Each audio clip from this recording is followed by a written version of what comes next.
serons jugés et récompensés en fonction de ce que nous avons fait tous les temps de notre vie. Lorsque je parle de tous les temps, cela ne veut pas dire que Dieu va tenir compte des erreurs que tu as faites dans ton passé. Dieu va plus tenir compte de ce que tu as fait du bien de manière constante et continuelle. Et pour en arriver là, il faut avoir ces convictions que nous sommes en train de partager ici. Je vous l'ai dit franchement, bien-aimés, je partage avec beaucoup de gens, des pasteurs, des fidèles, des gens qui vont aux églises, des gens qui ont fait 20 ans, 30 ans à la foi. Je peux vous affirmer ici qu'il y a manque très, très, très criant de la connaissance de Dieu que les gens prient. C'est pour cela que Dieu a permis que nous puissions comprendre ces choses. Et nous avons commencé hier à partager sur « Voici votre Dieu ». Et nous continuons à partager. Jésus-Christ n'est pas seulement roi. Jésus-Christ est Dieu. Il est Dieu. Lorsque tu le reçois dans ta vie, tu ne reçois pas seulement un sauveur. Tu ne reçois pas seulement un rédempteur. Tu ne reçois pas seulement un héros qui va combattre pour toi. Tu ne reçois pas seulement un guerrier. Tu reçois Dieu dans ta vie. Je ne sais pas, ce mot-là, Dieu, a perdu toute sa substance dans notre génération. On peut parler de Dieu n'importe où, n'importe comment, mais sans pour autant vraiment réaliser le poids de ces mots. Dieu. Jésus est Dieu. Il est Dieu manifesté dans la chair. C'est la grande révélation. C'est la grande révélation qui dépasse l'intelligence humaine. Bien-aimés, cette vérité a bouleversé les siècles. Cette vérité a divisé l'histoire. Cette vérité a transformé des vies. Cette vérité a renversé des royaumes. Je parle bien des empires physiques. La vérité sur Jésus-Christ n'est pas seulement un homme. Il est Dieu manifesté en chair. Lorsque tu vis avec lui, lorsque tu crois en lui, tu dois savoir, être sûr, bâtir une conviction inébranlable que je vis avec Dieu. Jésus-Christ est Dieu. Angélique, tu vas nous lire 1 Timothée chapitre 3 verset 16. Lis 1 Timothée chapitre 3 verset 16. On va commencer là ce soir. Je lis pour la gloire de Dieu. Yes.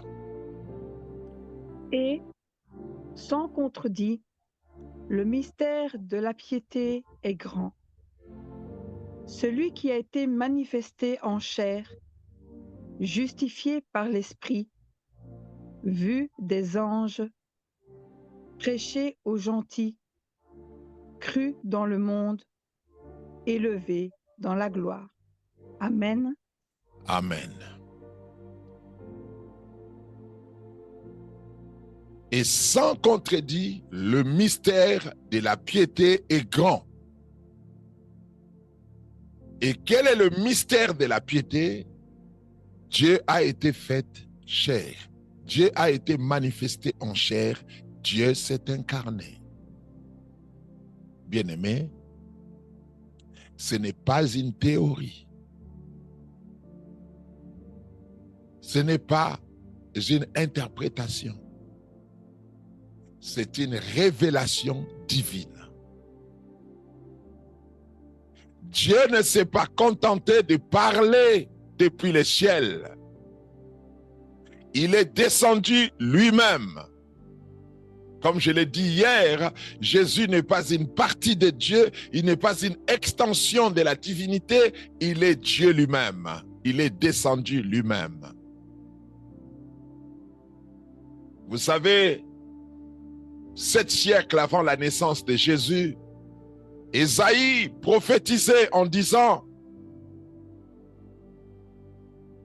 un enfant nous est né, un fils nous est donné, et la domination reposera sur ses épaules. On l'appellera admirable, conseiller, Dieu puissant, même Père éternel et prince de la paix. Ésaïe chapitre 9, verset 5. Ésaïe a prophétisé dans Ésaïe chapitre 7, verset 14. Il dit: une vierge enfantera un fils et son nom sera Emmanuel. On l'appellera Emmanuel. Dieu parmi nous.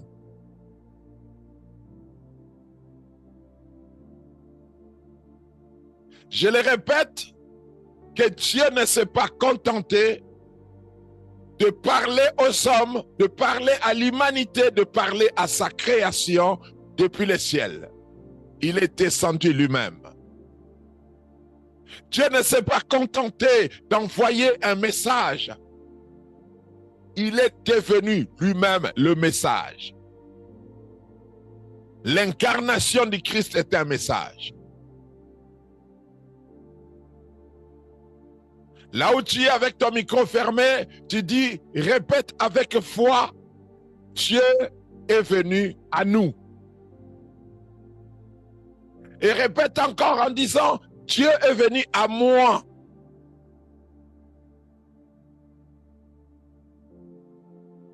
Le christianisme ne cherche pas Dieu au ciel.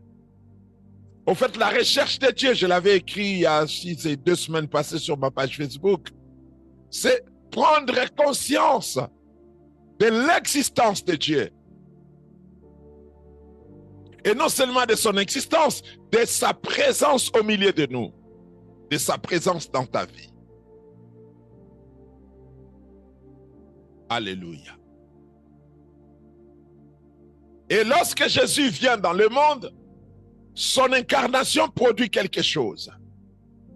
En Jésus, l'invisible devient visible.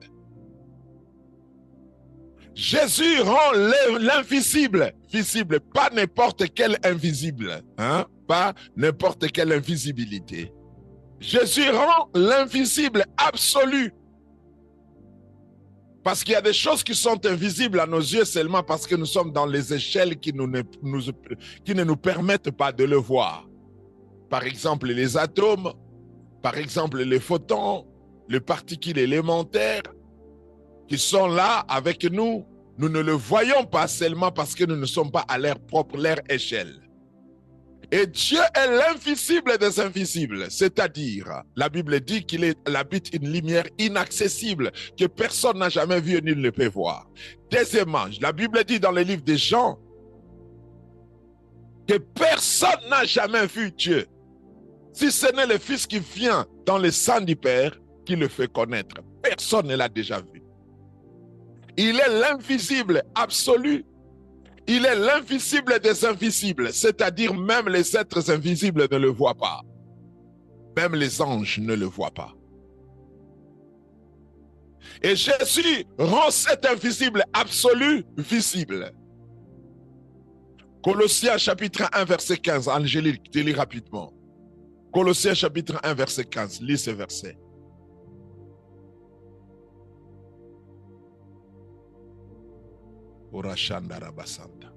J'avais oublié le micro. Je dis pour la gloire de Dieu. Il est l'image du Dieu invisible. Tu peux t'arrêter là. Amen. Il est l'image du Dieu invisible. Bien-aimé, pendant des générations, les hommes cherchaient Dieu. Ils les cherchaient dans les étoiles, ils les cherchaient dans les temples, Il les cherchait sur des montagnes. Il les cherchait dans la mer, dans les eaux. Il les cherchait dans les nuages. Il les cherchait dans les forêts. Il les cherchait dans les sacrifices. Mais Dieu restait invisible, inaccessible, incompréhensible. Et soudain, Dieu se rend visible. Dieu se laisse voir. Dieu se laisse toucher même. La Bible dit dans Jean chapitre 1 verset 14, « Et la parole a été faite chair, et nous avons contemplé sa gloire. » Si je dis la parole, cela vous ressemble, bon, c'était seulement la parole. Non, il faut remonter au verset 1 de Jean chapitre 1. Au commencement était la parole, et la parole était avec Dieu, et la parole était Dieu. Elle était au commencement avec Dieu. Toutes choses ont été faites par elle. Rien de ce qui existe n'a été fait sans elle, car en elle était la vie était la lumière des hommes. Et la parole a été faite chair. Et nous avons contemplé sa gloire, c'est-à-dire la parole qui est Dieu a été faite chair. Dieu s'est fait chair et nous avons contemplé sa gloire, comme la gloire du Fils unique qui est venu auprès du Père. Ce que les prophètes avaient annoncé, ce que les anges avaient proclamé, ce que les générations avaient espéré, s'est manifesté en Jésus. Quand tu vois Jésus, tu vois Dieu. Quand tu entends Jésus, tu entends Dieu lui-même. Quand Jésus agit, c'est Dieu en action. Il est venu au milieu de nous.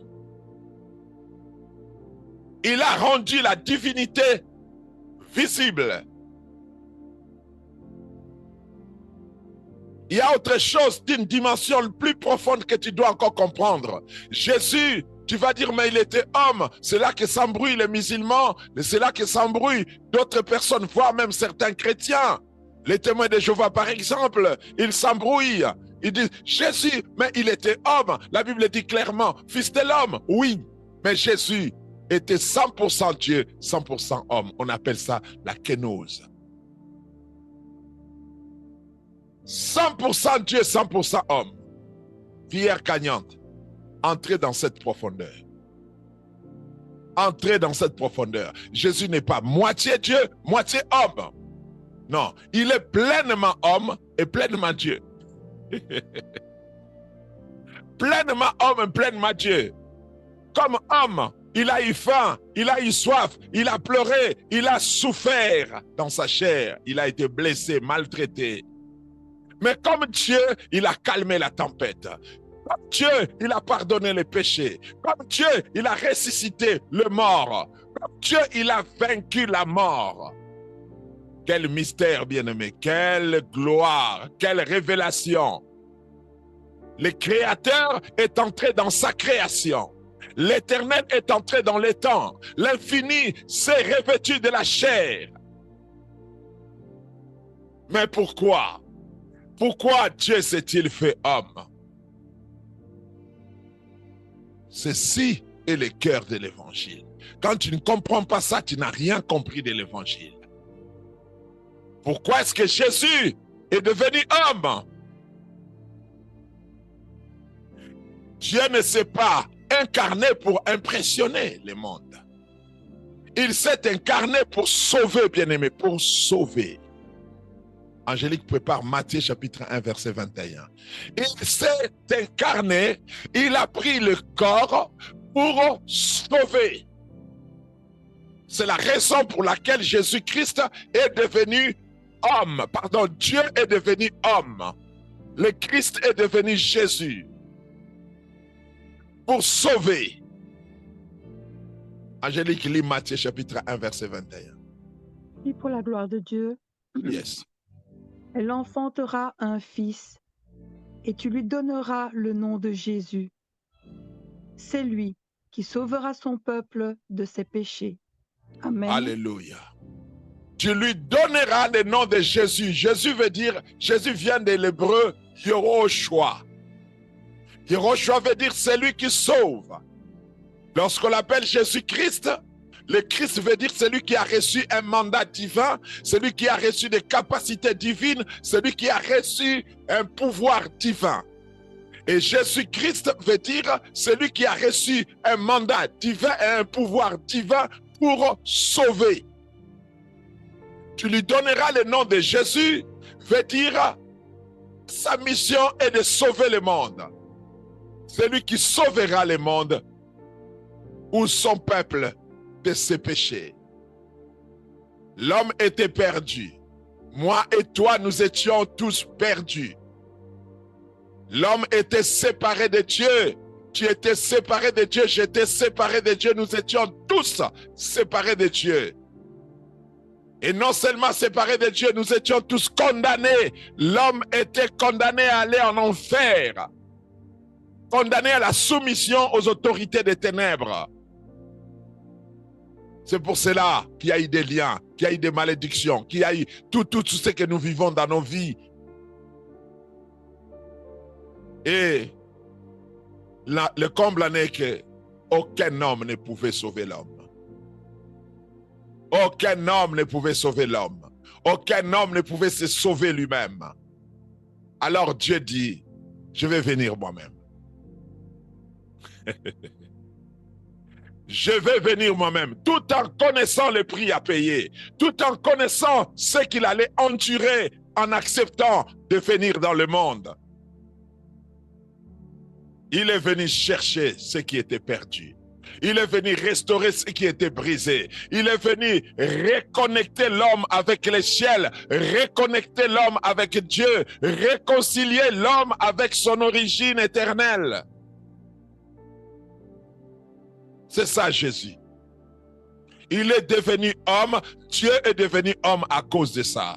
Lorsque nous disons que Jésus est Dieu fait chair, pensez directement au salut, pensez à votre délivrance, pensez à votre liberté, pensez à votre réconciliation avec Dieu, pensez à votre retour dans votre place éternelle dans le royaume du Père. Pensez à cela. Alléluia. Et cette mission devait conduire à la croix. Il est devenu homme pour nous sauver, mais il ne nous a pas sauvés par la puissance. Je viens sauver l'homme, je fais éclater tout par la puissance. Non. Il vient nous sauver en payant les prix. Dieu est légaliste. Dieu est légaliste. Il ne fait pas les choses en désordre. Il ne transgresse pas les lois naturelles ni les lois surnaturelles. Il ne les transgresse pas. Surtout les lois spirituelles, il ne les transgresse pas. Il est allé à la croix. Et sur la croix, c'est Dieu qui agit pour toi. Lorsque nous parlons de la croix, c'est l'action de Dieu en ta faveur, la croix. Ne vois pas seulement un homme crucifié. Vois Dieu en train de sauver l'humanité, la croix. Vois Dieu en train de sauver l'homme. Angélique, tu prépares 2 Corinthiens chapitre 5, verset 19. 2 Corinthiens 5, 19. La croix symbolise un Dieu qui accepte le Dieu, pas un Dieu, mais Dieu qui accepte la place de la souffrance de l'homme.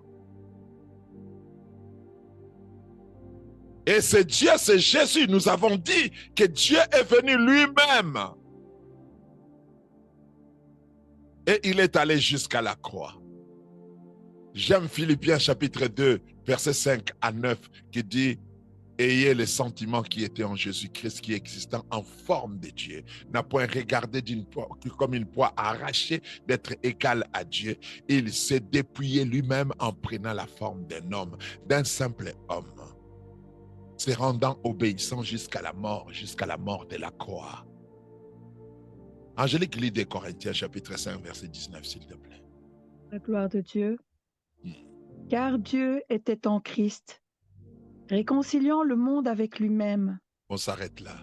Amen. Car Dieu était en Christ, réconciliant le monde avec lui-même.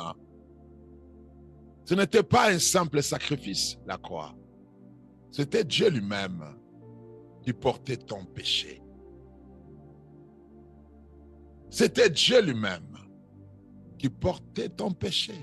Ce n'était pas une défaite, la mort de Jésus. C'était la plus grande victoire de l'histoire. À la croix, ton péché a été effacé. Ta condamnation a été annulée. Ta dette a été payée. Ton accès à Dieu a été restauré et garanti et sécurisé. Voici votre Dieu qui meurt pour vous. Quel amour. Voici votre Dieu qui accepte de mourir pour vous. Mais quand il est mort, tout ne s'est pas arrêté à la croix. Il y a eu la résurrection. Il est ressuscité. Et la résurrection est la preuve suprême de sa divinité. Angélique, prépare Romains chapitre 1, verset 4. Prépare Romains chapitre 1, verset 4. La résurrection est la preuve suprême de la divinité de Jésus. Jésus, bien-aimé, il est vraiment Dieu. Parce que la mort, c'est ce qui avait englouti l'homme. C'est pourquoi Paul va dire quelque part, ô mort, où est ton aiguillon? Par la résurrection de Jésus, il a prouvé que je ne suis pas un homme, je ne suis pas seulement un homme, je suis Dieu, je suis 100% homme, c'est pourquoi j'ai accepté la mort. C'est pourquoi je suis mort. Mais en tant que Dieu, la mort ne peut pas me retenir. Angélique, lis Romains chapitre 1, verset 4. Je lis pour la gloire de Dieu. Yes. Et déclaré fils de Dieu avec puissance, selon l'esprit de sainteté, par sa résurrection d'entre les morts, Jésus-Christ, notre Seigneur. Amen. Amen. Les tombeaux n'ont pas pu le retenir. La mort n'a pas pu le garder. L'enfer n'a pas pu le vaincre, bien-aimé. Il s'est levé, il est sorti, il est vivant. Et je déclare, un simple homme ne peut pas vaincre la mort. Seul Dieu peut ressusciter des morts. Donc Jésus est Dieu, Jésus est Seigneur, Jésus est vivant, bien-aimé. C'est pourquoi je me permets de vous dire, voici votre Dieu en Jésus-Christ. Écoute, quelqu'un dira, mais comment on va le voir parce qu'il est mort, il est ressuscité, il est retourné au ciel, l'esprit non. Jésus est allé au ciel avec son corps. Il est monté au ciel avec son corps, bien-aimé. Ce qui veut dire que nous avons toujours la possibilité de le voir. Parce que sa mission était de révéler aussi Dieu dans le monde. Il s'est fait chair, il a pris un corps. Mais il n'a pas abandonné ce corps sur la terre, il est allé au ciel. C'est un message qu'il nous envoie pour nous dire, vous avez toujours la possibilité de me voir. Vous avez toujours la possibilité de me toucher. Et j'ai toujours la possibilité de vous toucher. Vous avez toujours la possibilité de sentir ma présence. J'ai toujours la possibilité d'interagir avec vous, avec votre esprit, avec votre corps. Parce qu'il n'a pas cessé d'être un corps après sa résurrection. Il n'a pas cessé d'être la chair dans sa résurrection. Jésus est votre Dieu, bien-aimé. Il est votre Dieu. Vous avez un Dieu. Vous avez un Dieu avec vous. Vous avez un Dieu en vous. Maintenant, prière gagnante. Ce n'est plus une information. C'est une révélation. C'est une révélation. Voici votre Dieu. Pas loin, mais proche. Pas silencieux, mais vivant. Pas faible, mais tout puissant. Voici votre Dieu qui vous sauve. Voici votre Dieu qui vous guérit. Voici votre Dieu qui vous restaure. Voici votre Dieu qui règne sur vous.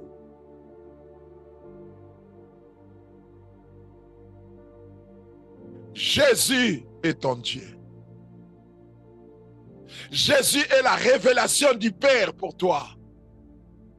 Jésus est ton sauveur. Il est ton Seigneur. Il est ton roi. Reconnais-le encore aujourd'hui. Ta vie lui appartient. Parce qu'il est Dieu. Parce qu'il est Dieu. Voici votre Dieu. Tu vas ouvrir ton micro. Nous allons nous arrêter là ce soir. Tant que tu vis, tant que tu marches, tant que tu es là sur la terre, sache-le bien que tu vis avec Dieu en Jésus-Christ. Vous savez, lorsque les gens, les anciens priaient Dieu, ils avaient toujours l'impression de prier quelqu'un de très puissant, oui, mais qui était loin d'eux, qui était inconscient de leur réalité. Jésus, c'est 100% homme. Il est devenu homme. Il est entré dans ta réalité. Il s'est connecté à ta réalité. Ta réalité en tant que pécheur, ta réalité en tant que maudit, ta réalité en tant que souffrant, ta réalité en tant que pauvre, ta réalité en tant que quelqu'un qui pleure, quelqu'un qui sent la souffrance, qui vit la souffrance. Jésus-Christ l'a vécu dans sa chair. Il a vécu dans sa chair. Bien-aimé. Ce n'est pas un Dieu éloigné. Ce n'est pas un Dieu qui se tient de loin. Non, non. C'est ton Dieu et qui connaît ta vie, non seulement parce qu'il est omniscient, mais parce qu'il a vécu ta vie sur la terre. Tu es avec moi? Amen, amen, amen, papa. Hein? Ta vie, il l'a vécu. Tes souffrances ne sont pas des informations pour lui, ce sont des expériences. La tristesse que tu sens dans ton cœur n'est pas une information. Les ressentis, ce que tu sens dans ton cœur lorsque tu souffres, lorsque les gens te rejettent, lorsque les gens t'abandonnent. Ce que tu sens là dans ton cœur, il l'a senti en lui.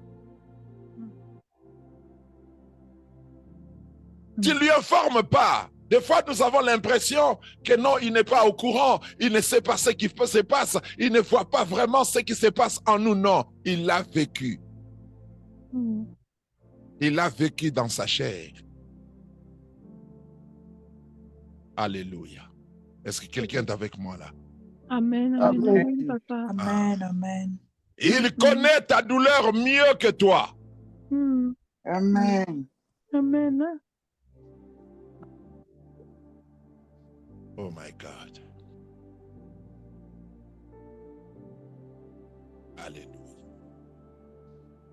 Écoutez ce que la Bible dit.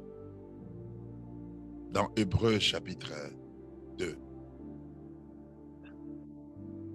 La Bible dit,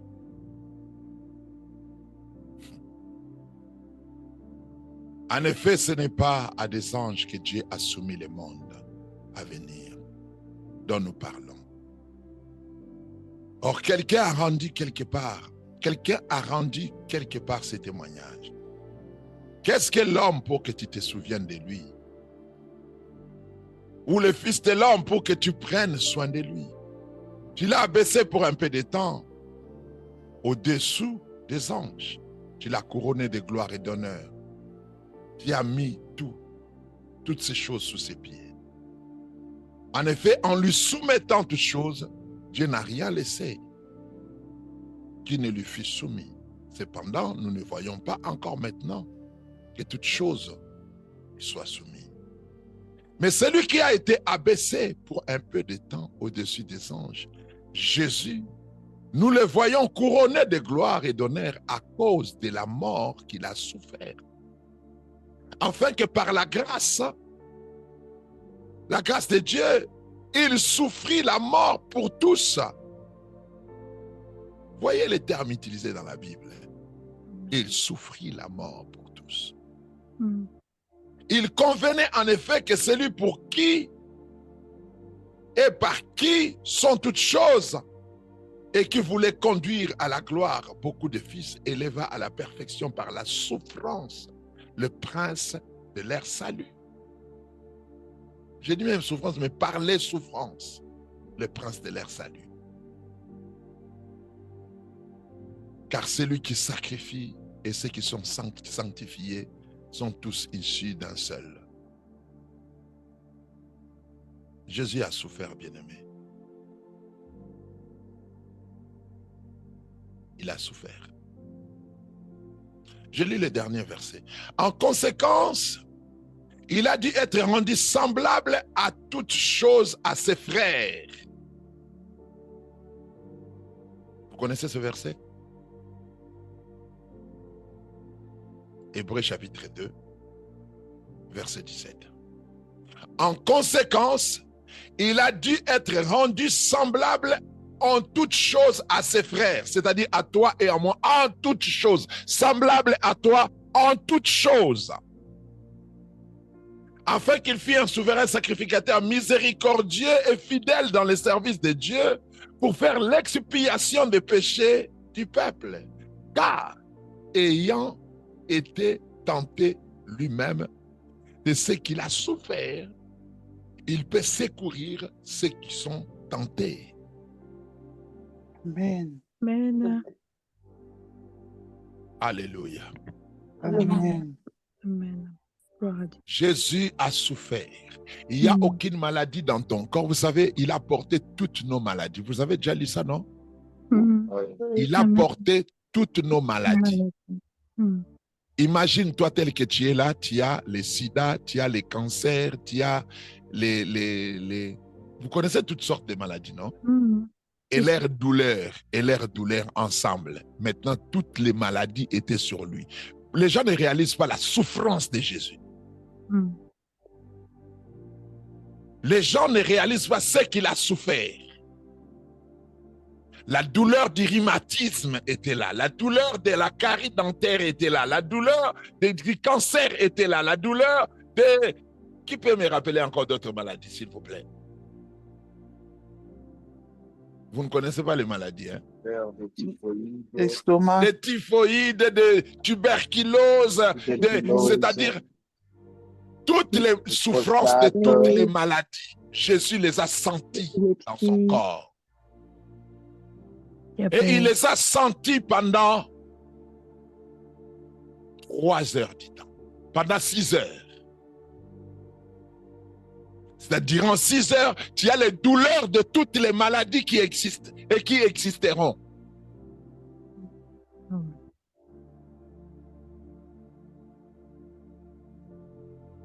Personne n'a déjà souffert comme lui. Personne n'a connu la souffrance comme Jésus. Personne. Il a souffert pour nous, vous pensez au fouet. Non, non. C'est plus que ça. La charge de toutes les douleurs. La Bible dit, c'est par ces meurtrissures que nous sommes guéris. Il a porté nos douleurs. Il a pris nos souffrances. Il a senti le poids de toutes les malédictions. Suivez-moi très bien. Des fois, nous ne réalisons pas. Toutes les malédictions des hommes, avec leurs conséquences, avec leurs effets, il les a sentis en lui pendant 6 heures jusqu'à ce qu'il meure. C'est-à-dire le poids que tu sens des envoûtements, des oppressions, de la possession, de tout ce que l'homme sent sous le diable, Jésus l'a senti en lui.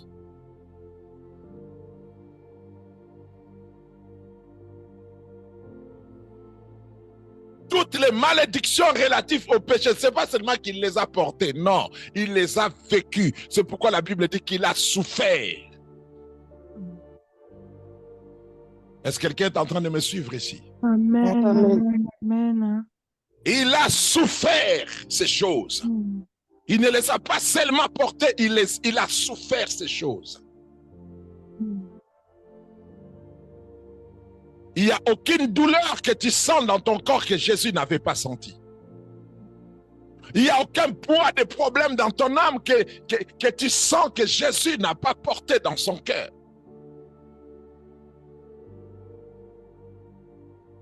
Imagine-toi le poids, vous savez, depuis Adam, selon certains érudits, depuis Adam jusqu'à nos jours, c'est environ 50 milliards d'hommes sur la terre. 50 milliards d'hommes. Depuis Adam jusqu'à nos jours, 50 milliards d'hommes. Et jusqu'à ce que le Seigneur reviendra, ça sera combien? Peut-être environ 120 milliards ou 144 milliards d'hommes sur la terre. Et le poids de douleur de tous les hommes là, Jésus les a portés sur lui. Les hommes qui étaient avant lui, ceux qui étaient pendant qu'il était là pendant qu'il était sur la terre, et ceux qui viendront dans la suite, il a rassemblé les douleurs de tous les hommes, les maladies de tous les temps, les souffrances de tous les temps, les oppressions de tous les temps, les envoûtements de tous les temps, les malédictions ancestrales de tous les temps, les malédictions familiales et tout ça, les pleurs des gens et tout ce que vous connaissez comme souffrance et leurs effets dans la vie des gens. Jésus les a portés sur lui. Non seulement portés, il les a sentis, il les a vécus pendant 6 heures.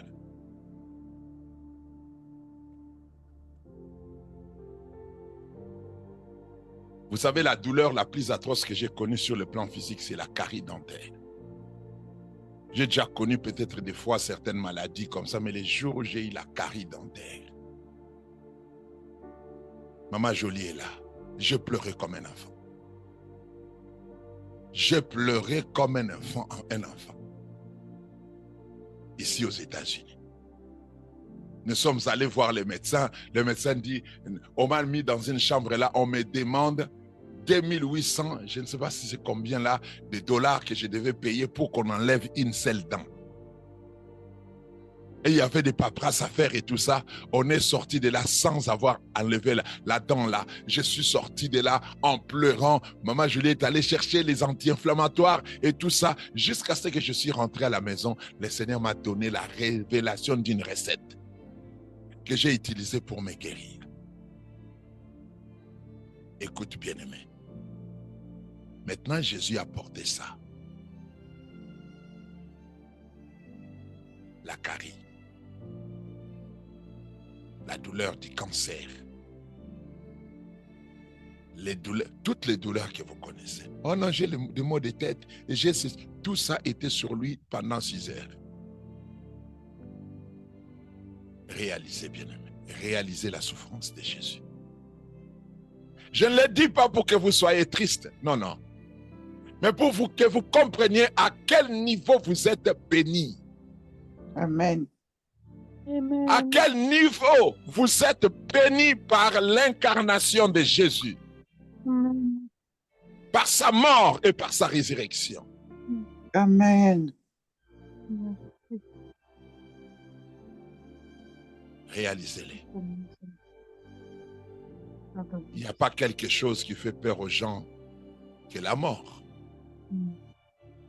Jésus est mort.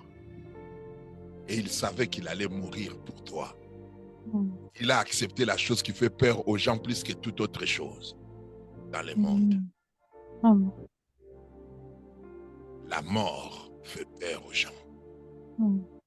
Et Jésus a affronté la mort. Il est allé dans les séjours des morts.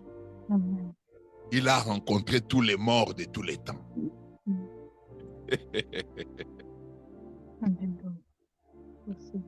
Et il est sorti de là vivant. Quelle joie de l'avoir. Oh Dieu. Voici votre Dieu.